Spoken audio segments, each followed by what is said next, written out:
Welcome to the Salmon Runs YouTube. Enjoy the video. You start by putting your headphones into pairing mode and enabling Bluetooth on the Mac. This creates the link logic we'll later use.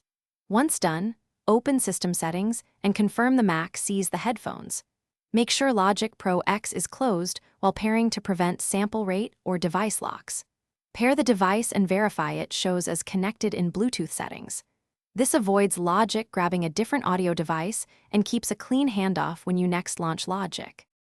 Now open Audio MIDI Setup to control how Mac OS presents the headphones to Logic. You set the sample rate to match your Logic project. Mismatch causes clicks or latency, so pick 44.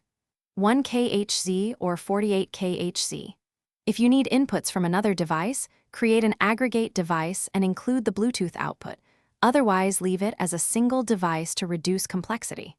Once configured, test audio output in System Settings, open Logic Pro X, then go to Preferences Audio and choose your Bluetooth or aggregate device as the output and input if applicable.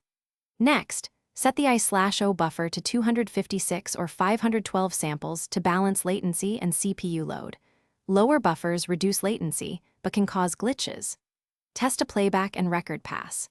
If you hear dropouts or extreme latency, try a wired connection or move away from Wi-Fi routers. That single troubleshooting tip usually resolves most Bluetooth audio issues.